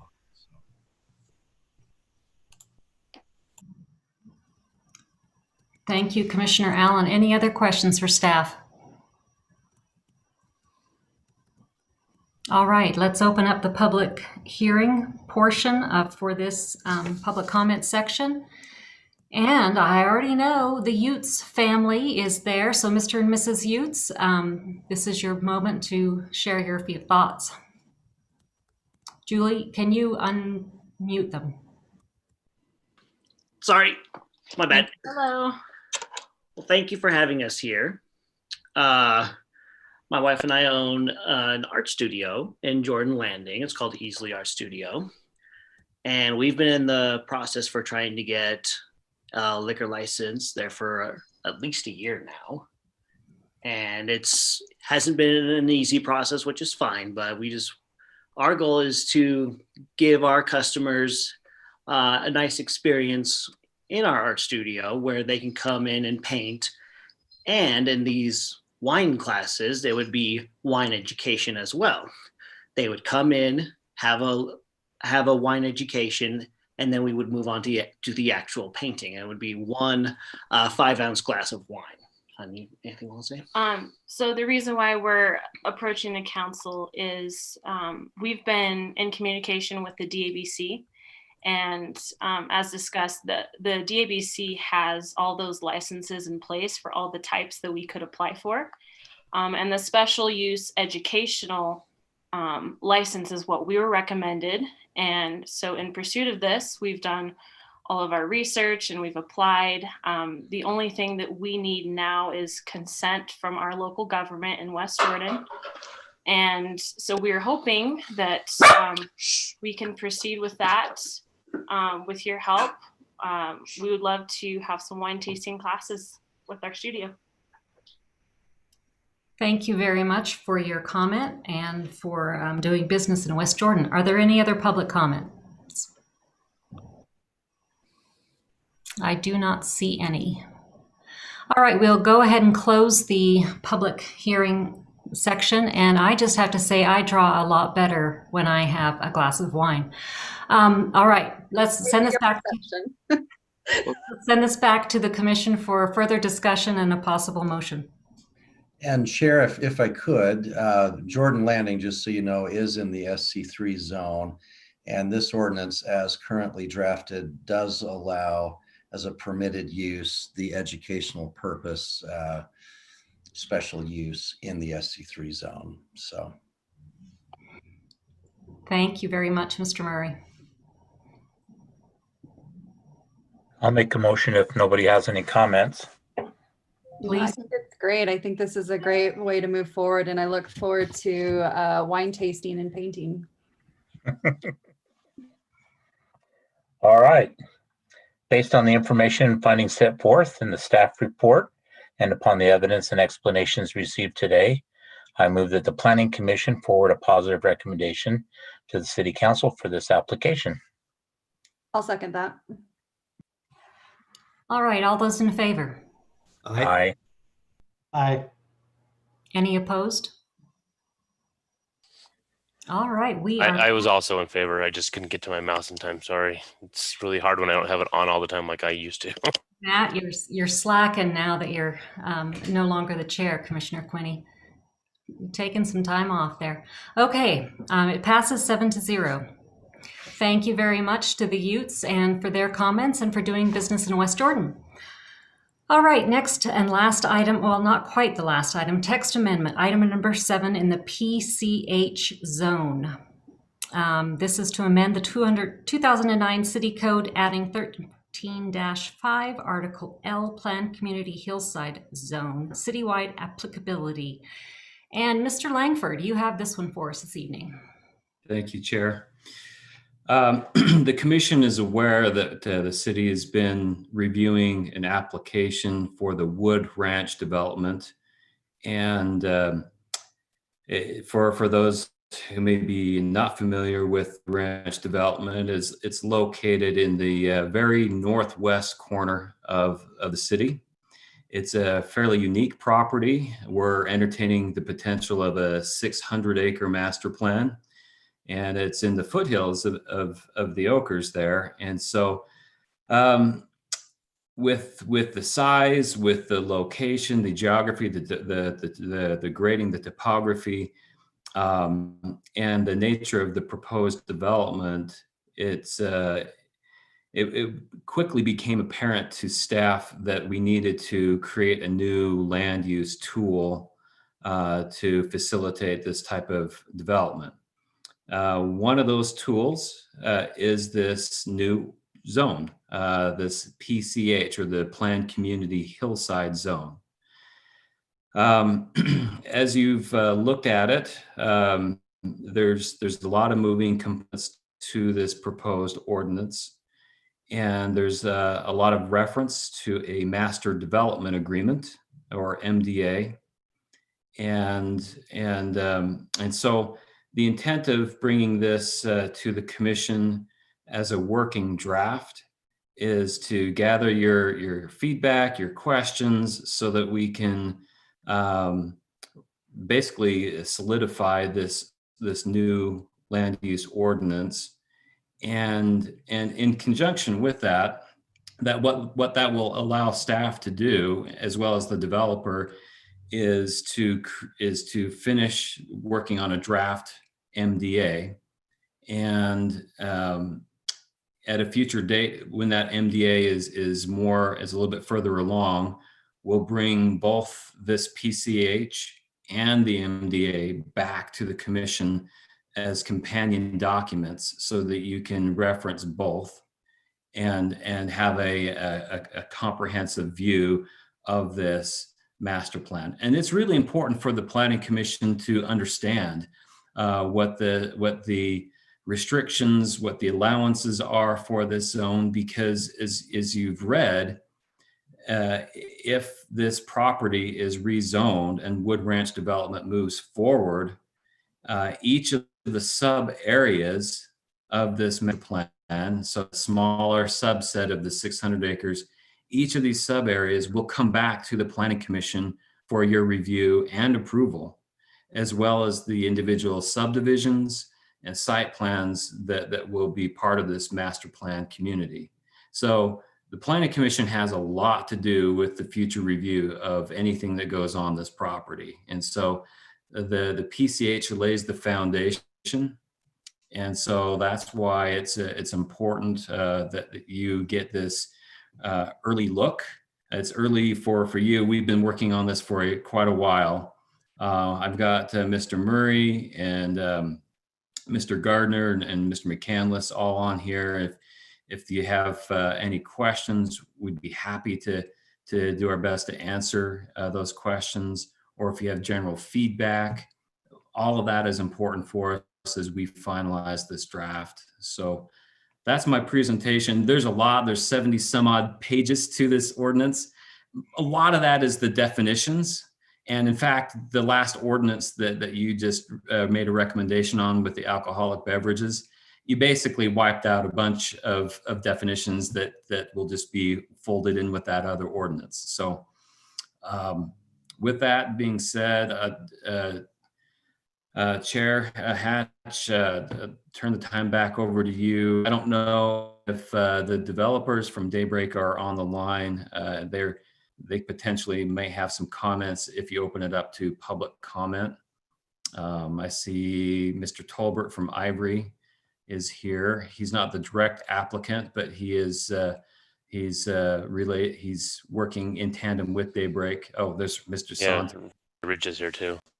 Perfect. So all of the feedback would be very helpful for staff and the developers as we move this ordinance forward. Thank you, Mr. Langford. I'll open this up to Mr. Tolbert and Mr. Sontag if they have comments they would like to suggest. Let's have Mr. Tolbert go first. I don't know if you can hear me or not. I'm not sure if Ty McCutcheon is on. We were texting earlier today. He should probably run with it, or Rich Sontag. I'm just here to observe tonight. Thank you, Mr. Tolbert. And so, Mr. Sontag, let's have you take the floor. Well, I will defer to Ty if he's on board, but I guess the comment we wanted to make is that this is very much a work in progress, this ordinance, and we will in fact be trying to dovetail it into the master development agreement as that is finalized, because these two have to be complementary documents. They have to work together. But this happens to be the first thing we're working on, and I think it's before you just for general comments and thoughts. Thank you. I do not see. Go ahead, Duncan. Sorry, Chair. The Rulon Dutson is also with the development team, is on our Zoom call as well. Mr. Dutson, do you have any comment? I think that I think what's been said is said. I think Scott did a good job rolling this out in terms of the effort that we've had. I guess the only thing I would add to that is with Mr. Tolbert, with Mr. Sontag, Ty McCutcheon's on as well, myself. This is obviously something that we're interested in, and we appreciate the commission's consideration at this interim step. So thank you, Chairwoman.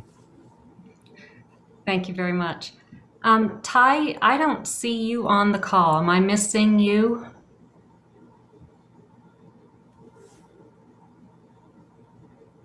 Okay, I don't see you on the call. Do we have any questions for staff or for any of our representatives from the Daybreak group?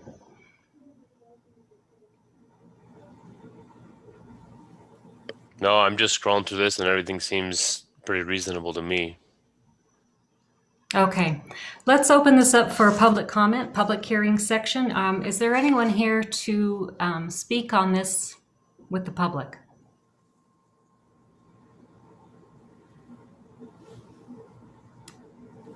I do not see any. All right, we will close the public hearing and bring this back to the Planning Commission for further discussion and possible motion. I think this falls into the idea of it's too many damn pages for any man to understand. Just thought I'd say that out there. It's long, I would agree. I don't believe we're making any sort of recommendations. We're just getting feedback and make no formal recommendation to the city council. So any discussion we have, I think, is what we're looking for. And yeah, I agree. It's a lot. And keep in mind, and this is maybe what Scott was going to say, that a lot of those definitions are already in existing code, and some of the ones that, like he mentioned, the alcohol ones, you've already given a recommendation to pass those. So if you just focus on the few definitions that are truly new, that are being passed potentially by this proposed ordinance, and then go straight to the meat of the ordinance, the actual, main 8 sections or so. It's not as long as it otherwise looks, but it is helpful to have all the definitions there, including the ones that are currently in existing code, because as you read it, you can go back and see what that means. So anyway, sorry, Scott.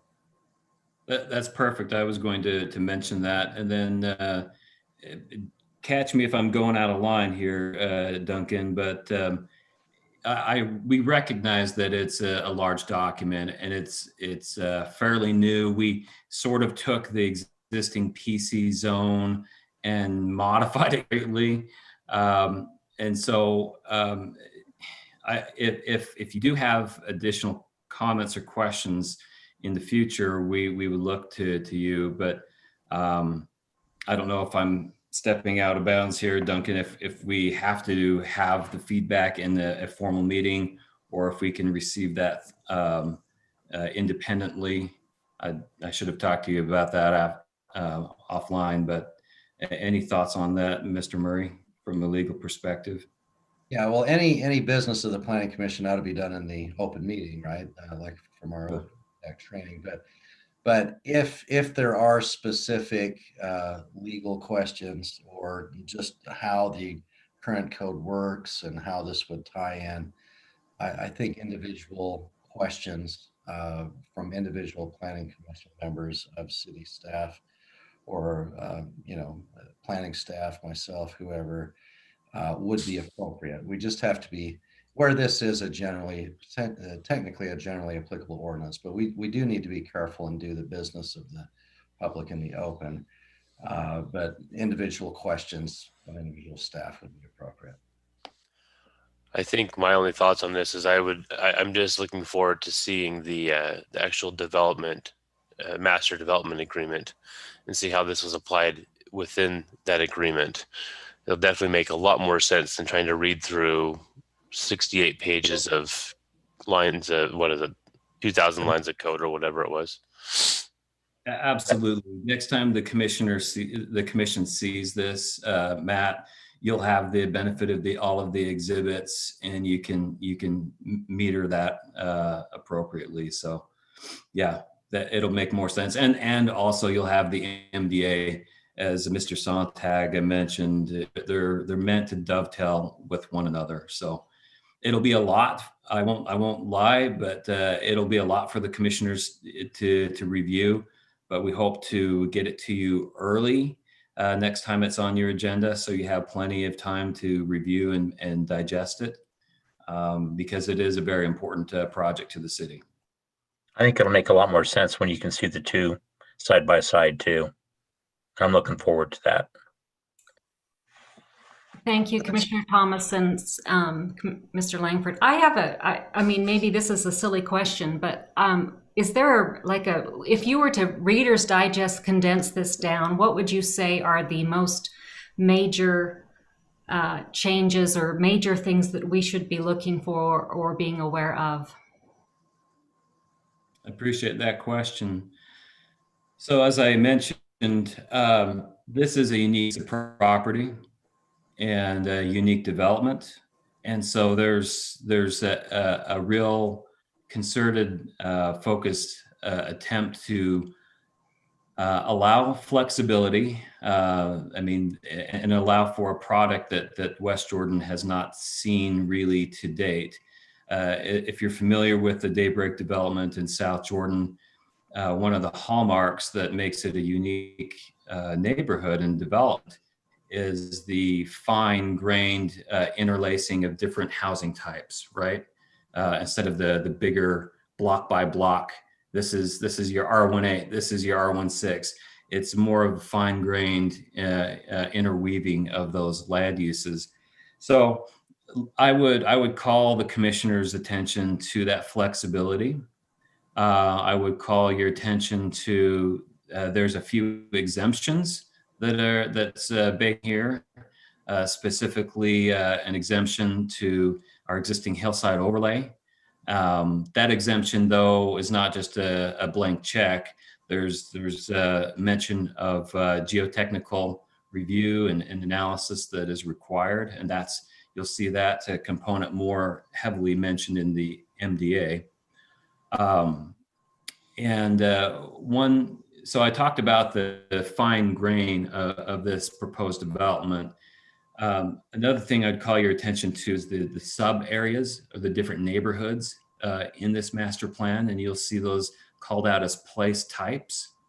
So make sure that as we go through, if something's not clear, if you're having a hard time, and granted the graphics do paint a clearer picture, but if you're having a hard time understanding what we're trying to define or build in, let us know. I mean, that's, again, a lot of the heavy lifting of this development is going to be with the Planning Commission. And so we need you to have some clarity as to what you're reviewing and some of the restrictions and allowances. So look for the flexibility, look for the exceptions, look for the, maybe there's some new terms in there that you're not familiar with.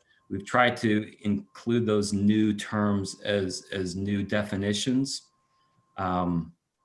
And actually that's one thing that Larry and Ray and the Daybreak staff are working on, is to have real clear definitions to some of these things. You know, for example, what is a tuck under unit, or what is a green court? What is, you know, things that perhaps the commission has not really reviewed yet. And so that might be new and unique to West Jordan. We just want to make sure that you've got a clear picture of this, of these new products. And so I don't know if I fully answered your question, but those are some things that come to my mind as we've been working through this ordinance. Maybe I could add in, Scott, that it's similar to other master plan type developments like the PC zone, in that there's a lot of upfront approval, maybe a little bit more so in some respects. And that's why you're going to see approval of this PCH zone ordinance be approved about the same time as the zone change and the master development plan and master development agreement. What's different though a little bit in this proposed PCH zone ordinance is some of the procedures. Typically, in a regular PC zone, after the council has given the zone change and master development plan and agreement approval, the developer will come back for a specific sub-area plan. And that plan for a PC zone goes to the council. In this instance, for the PCH zone, it's at least the way the ordinance is currently written, you as a planning commission would be able to approve that without it having to go to the council, the sub-area plan. So there are a couple of procedural differences compared to the PC zone that are a little bit more streamlined after the initial approval process. Thank you both, Mr. Murray and Mr. Langford. Are there any other comments, questions for staff or for the Daybreak team? All right, I think there is no recommendation to make, so on we go. Thank you very much to everyone for their comments, and the Daybreak team as well for their work on this. And the last item on our agenda is cap and grade review for 2020. Scott, do you have that, or is it Larry? That'll be me. I'll take care of this. And so I'm going to share my screen. I don't know if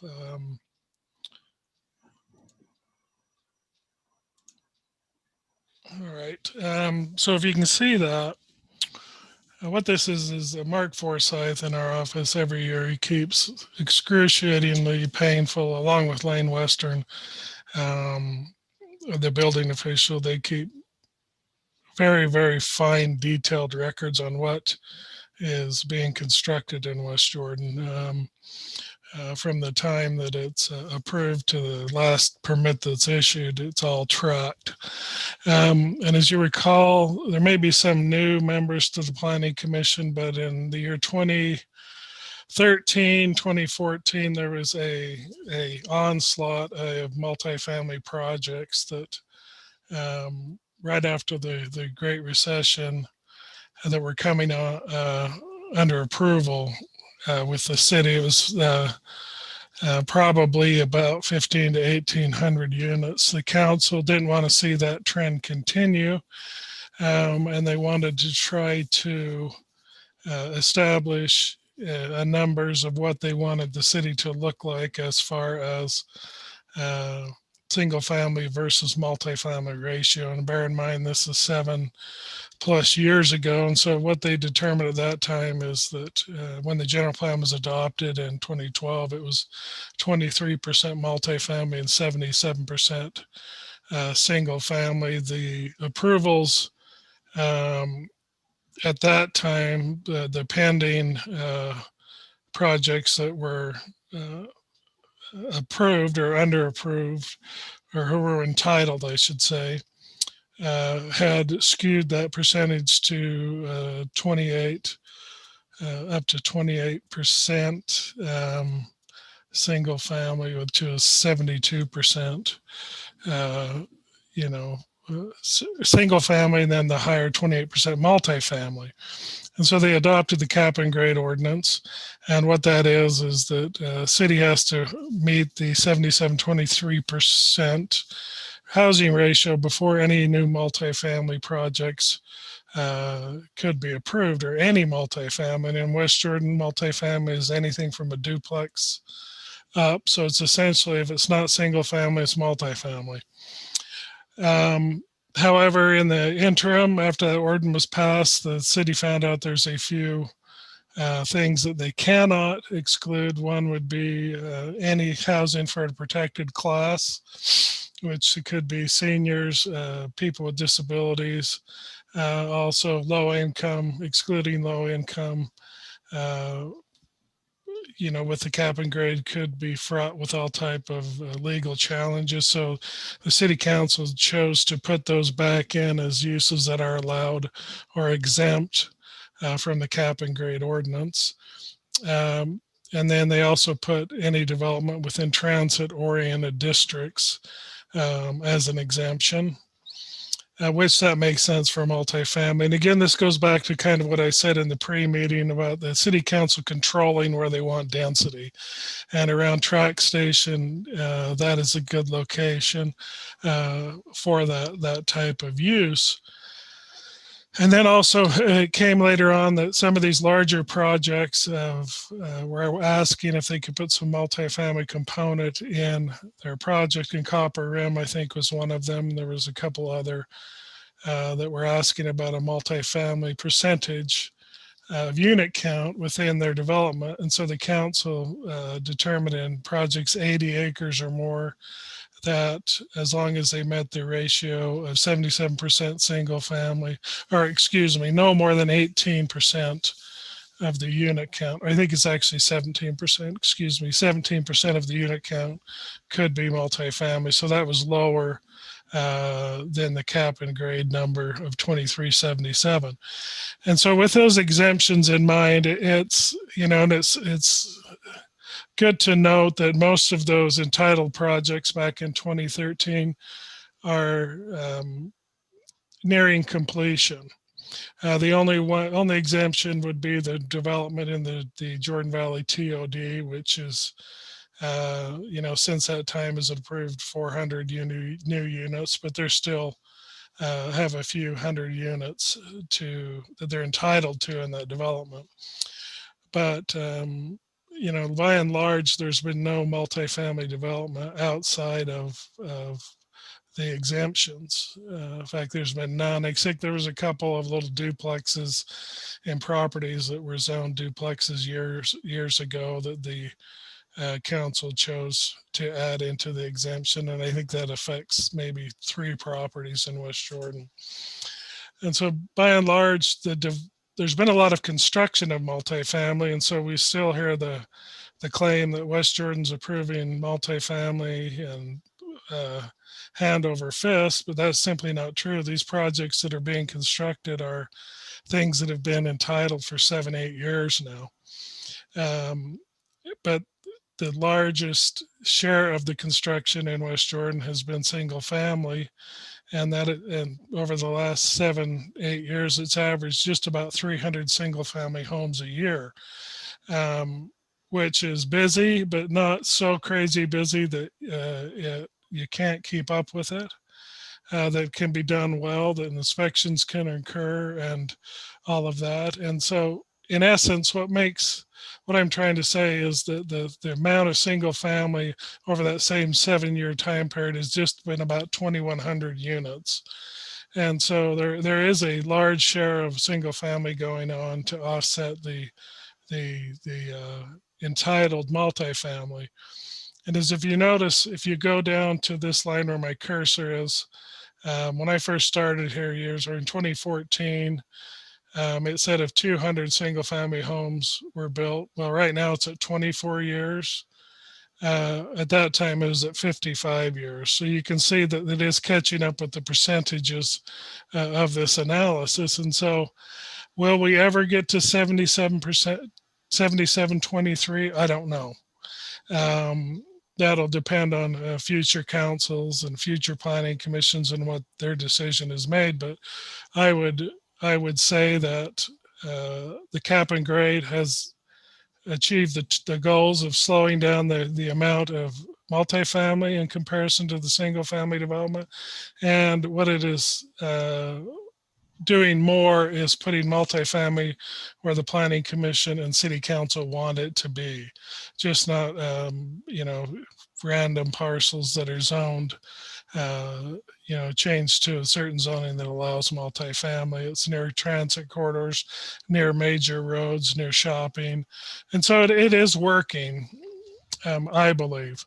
And as you go down to the very bottom line, so if everything being equal, if someone was to come in and want to go through the cap and grade, which is a grading system established in ordinance that they have to go through that would allow them to build multifamily, they will still have to wait.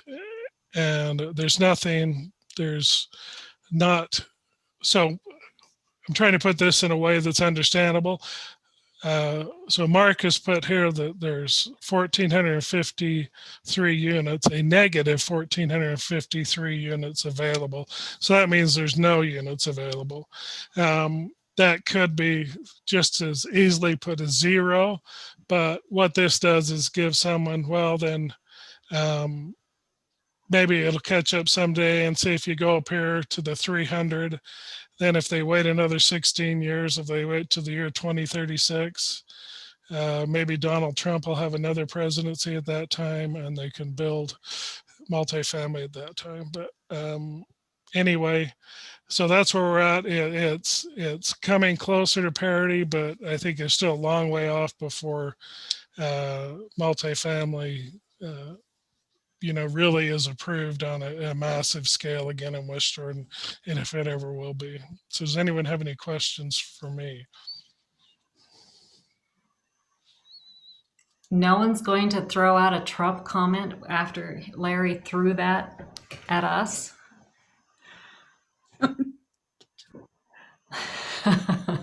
Pamela is just going to laugh. Okay. All right. Thank you, Larry. I think when I started on the Planning Commission, it was like 34 years or something. So we're definitely making a bit of progress. Okay. That concludes our meeting for today. Do I have a motion to adjourn? Motion to adjourn. Second. Oh, Mayor, did you want to say something before we close out? No, go ahead and close out. I'll just thank you when you're done. Okay. Our meeting is adjourned. All right. Hi, everyone. Trish, you did a good job for your first one. You can get next time. Commissioner Quinney taught me well. You guys do great. Thank you very much. Hey, Mayor, I loved all your hats. Like, that is a lot of hats that you had in your Facebook post. Hey, you ought to talk to Kent Shelton about that. He took pictures of me with several of my hats, well, hundreds of my hats one time. He spent hours taking photographs of me with my different hats on. Wow, that was an impressive collection. Which one are you going to wear tomorrow, Mayor? Hey, I'm wearing one right now. You just can't see it. I'm wearing a flat cap, if you know what that is. I do know what a flat cap is. So I that's just didn't know if you were going to have a special one for the inauguration or what. yeah, that'll be a hard hat.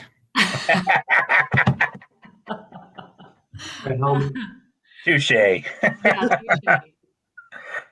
All right. Thank you, everyone. Thank you, Mayor. You're welcome. Have a good night. Thanks for being here and doing the job so well.